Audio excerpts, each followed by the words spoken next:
لا إله إلا الله.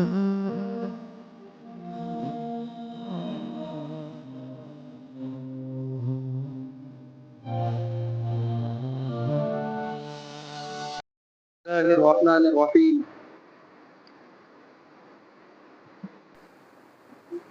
قال الله تعالى في القرآن المجيد والفرقان الحميد: أعوذ بالله من الشيطان الرجيم. بسم الله الرحمن الرحيم. قل إن كنتم تحبون الله فاتبعوني يحببكم الله ويغفر لكم ذنوبكم والله غفور رحيم. وكذلك في موضع آخر: وما آتاكم الرسول فخذوه وما نهاكم عنه فانتهوا. وقال الله تعالى أيضا: والذين آمنوا أشد حبا لله. وقال رسول الله صلى الله عليه وآله وسلم في الحديث الشريف الذي رواه مسلم: لا يؤمن أحدكم حتى أكون أحب إليه من والده وولده والناس أجمعين. وكذلك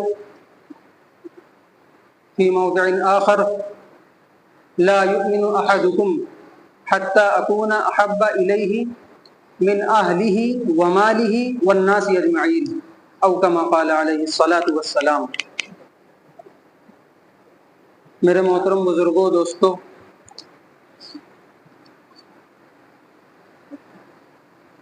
اللہ تبارک و تعالی قرآن مجید میں ایک جگہ ارشاد فرماتا ہے، رسول اللہ صلی اللہ علیہ وآلہ وسلم کی اتباع کے متعلق،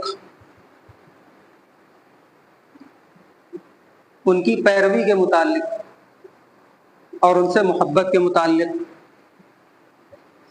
ارشاد فرماتا ہے کہ وما آتاکم الرسول فخذوہ،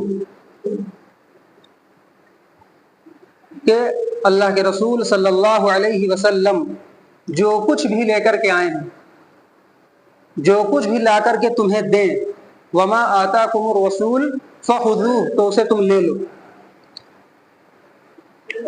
وما نہاکم، اور جس سے وہ تمہیں روکے، عنہ فانتہو، اس سے رک جاؤ۔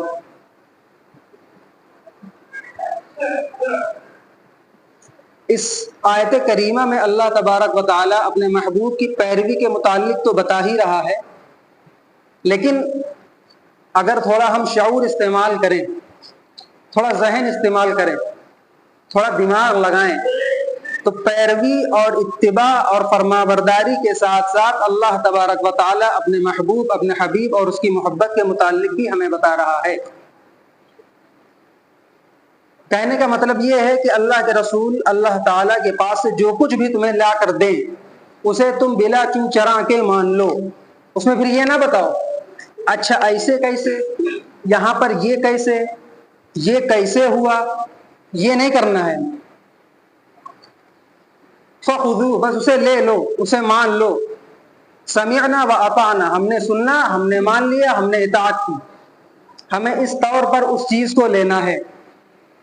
اور پھر اسی آیت کریمہ میں آگے کا جو جز ہے، جو ٹکڑا ہے، اس میں ارشاد فرمایا کہ وما نہاکم، جس چیز سے وہ تم لوگوں کو روکیں، عنہ فانتہو، اور اس سے رک بھی جاؤ۔ پھر یہ مت بتاؤ کہ اس میں تو ہمارا نقصان ہوا جا رہا ہے، پھر اس میں یہ مت بتاؤ کہ یہاں پر یہ جواز کی صورت نکل رہی ہے، ادھر سے ہم جو ہے راستہ گھما پھرا کے نکال، یہ نہ بتاؤ۔ جس چیز سے روکا ہے اسے رک جاؤ، اور جو عطا کیا ہے اس کو لے لو۔ پھر اس میں بہت زیادہ غنا مت دکھاؤ، ارے ہمارے پاس تو بہت ہے، ہم کیا کریں گے لے کر کے، دوسروں کو دیں جا کر کے، غلط بات۔ یہ اللہ کی نعمتیں ہیں۔ سب سے بڑی نعمت تو یہ ہے کہ اللہ تبارک و تعالیٰ نے ہم کو مسلمان بنایا، پھر امت محمدیہ میں پیدا فرمایا ہے، اس کے ساتھ ساتھ الحمدللہ ثم الحمدللہ ذی شعور بنایا ہے۔ اللہ کی نعمتوں کا احاطہ ان سے پوچھیے جن کے پاس اس کی نعمتوں کی کوئی بھی کمی ہے۔ کسی اپاہج سے پوچھیے کہ پیر کی اہمیت کیا ہوتی ہے، کسی لولے سے پوچھیے کہ ہاتھ کی اہمیت کیا ہوتی ہے، کسی نابینا سے پوچھیے کہ آنکھ کی قیمت کیا ہوتی ہے، اور کسی گونگے سے پوچھیے کہ زبان کی قیمت کیا ہوتی ہے۔ یہ اللہ تعالیٰ کی ہم پر بے پناہ بے شمار نعمتیں ہیں جو اس نے ہمیں بلا مانگے، بغیر کسی درخواست کے، بغیر کسی اپلیکیشن کے، بغیر کسی سہارے کے ہم کو عطا کی، پیدائشی عطا کی۔ اب اللہ تبارک و تعالیٰ نے جو ہمیں یہ نعمتیں عطا کر دی ہیں، تو اس کا مطلب یہ نہیں کہ بس دے دیا اور ہم ان کا استعمال کر رہے ہیں۔ آگے کیا ارشاد فرمایا کہ وَمَا نَهَاكُمْ عَنْهُ فَانْتَهُوا، ہاں جو کچھ ہم نے تم کو دیا ہے، جو کچھ بھی ہم نے تم کو نعمتیں عطا کر رکھی ہیں، جو کچھ ہم نے تم کو نواز رکھا ہے، اب اس کے عوض میں، اب اس کے بدلے میں جن چیزوں سے ہم روک رہے ہیں ان سے رکنا تم پر ضروری ہے۔ وَمَا نَهَاكُمْ عَنْهُ فَانْتَهُوا، جس سے روک رہے ہیں ہمارے محبوب، ہمارے نبی، ہمارے رسول محمد صلی اللہ علیہ وسلم، اس چیز سے اب تم پر رکنا لازم ہے۔ آنکھیں دی ہیں، نعمت ہے اللہ تعالیٰ کی، بے پناہ نعمت ہے، بہت بڑی نعمت ہے، لیکن اللہ تعالیٰ نے آنکھیں دینے کے بعد میں ان کو بس یوں ہی بیجا استعمال کے لیے نہیں دیا، اس کی ایک حد متعین کی ہے، اس کی ایک پابندی بنائی ہے، اس کی ایک باؤنڈری بنائی ہے کہ ہم کہاں تک دیکھ سکتے ہیں، کس کس کو دیکھ سکتے ہیں، حلال چیزیں دیکھ سکتے ہیں، حرام نہیں دیکھ سکتے، ناجائز نہیں دیکھ سکتے، غلط نگاہ ہم کسی پر نہیں ڈال سکتے، حسد کی نگاہ کسی پر ہم نہیں ڈال سکتے، نیت خراب کرنے کے عوض میں ہم کسی کے اوپر نگاہ نہیں ڈال سکتے۔ یہ ہم پر پابندیاں عائد کی گئی ہیں، انہیں ہمیں دھیان رکھنا چاہیے۔ نعمت کا مطلب یہ نہیں ہے کہ بس ملی اور مال مفت دلے بے رحم اڑائے ہیں، ختم ہو رہا ہے، اڑایا جائے، اس کا مطلب یہ نہیں ہے۔ جو ملا ہے اس کو لینا ہے، اس پر شکر ادا کرنا ہے اور اس کا صحیح استعمال کرنا ہے۔ اب آدمی یہ کہے نہیں بھائی ہم تو اللہ تعالیٰ کا ہر دعا میں شکریہ ادا کرتے ہیں، یا اللہ تعالیٰ لاکھ لاکھ شکر ہے تو نے ہمیں آنکھیں عطا کی، دانت عطا کیے، زبان عطا کی، کان عطا کیے، دماغ عطا کیا، ذہن عطا کیا، پورا جسم عطا کیا۔ یہ زبانی شکر ہے۔ زبانی شکر سے کہیں زیادہ پائیدار عملی شکر ہوتا ہے۔ کوئی آپ کو ایک قلم دے مثال کے طور پر، ہدیے کے طور پر، اب آپ اس قلم کو لے تو لیں اور لے کر کے اسے کہیں ڈال دیں، تو وہ اس نعمت کا، اس ہدیے کا شکر نہیں ہوا، اس کی قدر و قیمت نہیں ہوئی۔ اس کا اصل احسان تو یہ ہوا کہ آپ اس قلم کو اپنے جیب میں ہمہ وقت لگائے رکھیں، تاکہ اگر وہ دیکھے تو وہ خوش ہو کہ ہاں یار ہم نے اس کو یہ نعمت دی ہے تو یہ اس کو استعمال کرتا ہے۔ اللہ تعالیٰ نے ہمیں آنکھیں دی ہیں، ہم زبان سے تو خالی شکر ادا کر رہے ہیں، لیکن جن چیزوں سے ہمیں روکا جا رہا ہے ہم رک رہے ہیں، اس سے نہیں رکتے ہیں۔ کسی کے پاس ہم نے کوئی اچھی چیز دیکھی یا ہم سے برتر کوئی چیز دیکھی، فوراً ہماری نیت خراب ہو جاتی ہے۔ ذریعہ کیا بنتا ہے؟ آنکھیں بنتی ہیں۔ ہم نے اپنی آنکھوں کو اس لیول پر بنایا ہی نہیں، ان کا محاسبہ اس طور پر ہم نے کیا ہی نہیں ہے، جو ہماری آنکھوں کی پریکٹس ہونی چاہیے تھی ہم نے ان آنکھوں سے وہ کام لیا ہی نہیں۔ اللہ تعالیٰ نے ہمیں کان دیے ہیں، سماعت اللہ تعالیٰ کی بہت بڑی نعمت ہے۔ سننا، جن کے کان کے پردے معذور ہو گئے ہیں، پھٹ گئے ہیں، جن کی قوت سماع کمزور ہو گئی ہے، آپ ان سے پوچھئے کہ سننے کی جو قوت ہے، سننے کی جو یہ نعمت ہے، یہ کتنی بڑی نعمت ہے۔ آج ہم ان کانوں سے کسی کی برائی سنتے ہیں اور اس پر ہمارے دل میں، منہ سے روکنا تو بہت دور کی بات ہے، دل میں یہ تصور بھی نہیں پیدا ہوتا کہ یہ غلط کام ہم بھی کر رہے ہیں، اور جو ہم کو یہ برائی کر کے کسی دوسرے کی سنا رہا ہے یہ غلط بات ہے، اتنا بھی تصور نہیں ہوتا۔ یہ اللہ کی نعمت نہیں ہے، یہ اللہ کی نعمت کی شکر گزاری نہیں ہے، یہ اس کی نافرمانی ہے کہ ہم اپنے کانوں کو غلط چیزوں میں استعمال کرتے ہیں، فحاشی کی چیزیں سنتے ہیں، ناچ گانے سنتے ہیں، برائیاں سنتے ہیں، غلط کلامی سنتے ہیں، گالی گلوچ سنتے ہیں، لیکن ہمارے دل میں ذرا سا بھی، ایک ذرہ سا بھی اس بات کا خیال نہیں آتا کہ ہم اس چیز کو جو کر رہے ہیں یہ سراسر غلط ہے، اور جو ہم سے ہم کلام اس طرح سے ہو رہا ہے ہم اس کو روکیں، وہ بھی غلط کر رہا ہے۔ اسی طرح سے زبان کا مسئلہ ہے، ذرا سا چوٹ لگتی ہے، ذرا سا دل میں کدورت پیدا ہوتی ہے، فوراً ہماری زبان سے نازیبہ الفاظ نکلنا شروع ہو جاتی ہیں۔ صبر کا مطلب یہ نہیں ہوتا ہے کہ ہم کچھ نہ کر پائیں اور زبان سے ہم جتنا جی چاہیں وقت، یہ صبر نہیں ہوتا ہے۔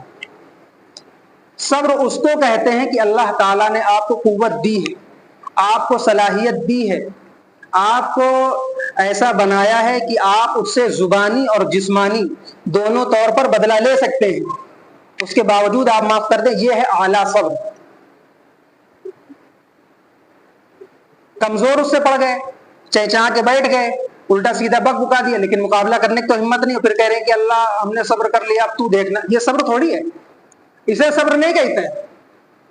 صبر وہ ہے کہ آپ کر سکتے ہیں، آپ بدلہ لے سکتے ہیں، آپ اس کے سامنے کھڑے ہو کر کے اس کو بھی چار سنا سکتے ہیں، اس کے باوجود آپ نے اپنی زبان خاموش کری، اس کو صبر کہتے ہیں، اور اسی کو اللہ تعالیٰ کی نعمت یعنی کہ زبان، اس کا شکر کہتے ہیں، یہ ہے صبر۔ اسی طریقے سے ہمارے ہاتھ پیر ہیں، ہمارا بدن ہے، ہماری سوچ ہے، سب سے بڑھ کر تو سوچ ہے، ہمارا دماغ جو اللہ تعالیٰ نے ہم کو سوچنے اور سمجھنے کی صلاحیت دی ہے۔ انسان کو بھی حیوان کہتے ہیں، آپ کو پتا ہوگا، حیوان یعنی کہ جو جانور ہے، ایک انسان ہے اس کو بھی حیوان کہتے ہیں، لیکن انسان کو حیوان ناطق کہا جاتا ہے، کیوں؟ بولنے والا انسان۔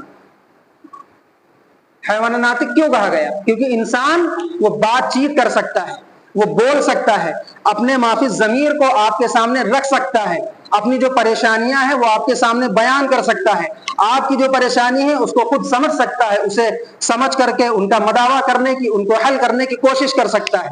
کیوں؟ کیونکہ انسان کو اللہ تبارک و تعالی نے اشرف المخلوقات بنایا ہے، تمام مخلوقات میں سب سے زیادہ اشرف و اعلیٰ انسان کو بنایا ہے۔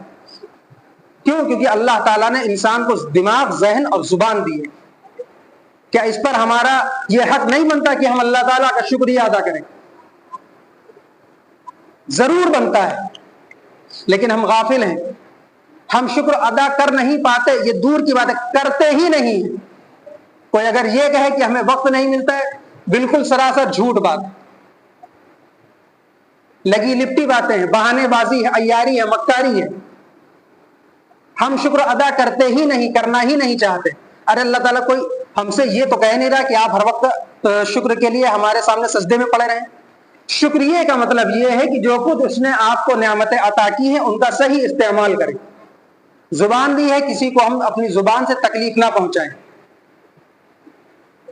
ہاں، پھر ان سب باتوں کے بعد میں اللہ تبارک و تعالیٰ کہ رسول صلی اللہ علیہ وسلم نے جو حدیث شریف میں ارشاد فرمایا کہ لا یؤمن احدکم حتی اکون احب الیہ من والدہ وولدہ والناس اجمعین۔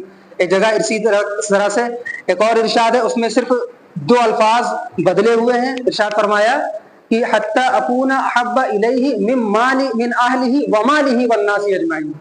ان سب چیزوں کو اپنے احاطے میں لینے کے بعد میں، ان پر عمل کرنے کے بعد میں، اگر وہ یہ دعویٰ کر رہا ہے کہ ہاں ہم عاشق رسول ہیں، ہم اللہ اور اس کے رسول سے محبت کرتے ہیں، تب تو اس کا دعویٰ کچھ صحیح ہے، کچھ حد تک درست ہے، کیونکہ اللہ کے رسول ارشاد فرما رہا ہے نا حدیث شریف میں، اللہ کے رسول ارشاد فرما رہے ہیں حدیث شریف میں کہ تم میں سے کوئی بھی انسان اس وقت تک کامل مومن نہیں ہو سکتا جب تک میں اس کی آل اولاد، اس کے والدین، اس کے ماں اور اس کے گھر والے، ان تمام چیزوں سے زیادہ محبوب نہ ہو جاؤں۔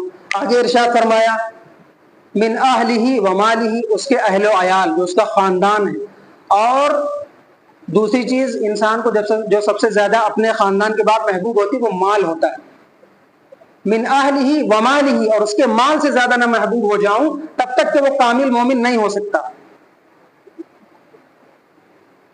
اور کامل مومن ہونے کے لیے جو اللہ کے رسول صلی اللہ علیہ وسلم نے حدیث شریف میں یہ باتیں ارشاد فرمائی، ان پر عمل کرنا ضروری ہے، اور اسی طرح سے ان احادیث حدیث شریف کا تعلق سیدھے اس آیت کریمہ سے ہے جس میں اللہ تعالیٰ ارشاد فرماتا ہے کہ وما آتاکم الرسول فخذوہ وما نہاکم عنہ فانتہوا، کہ اگر آپ اللہ اور اس کے رسول سے محبت کا دعویٰ کرتے ہیں تو آپ ان چیزوں کو لیجئے جو اللہ تبارک و تعالیٰ اپنے رسول کے ذریعے آپ کو دے رہا ہے، ہاں ان چیزوں سے بھی آپ کو رکنا پڑے گا جن سے اس نے منع کیا ہے، جن سے اس نے آپ کو روکا ہے، جن کے پاس پھٹکنے تک کی اجازت نہیں دی۔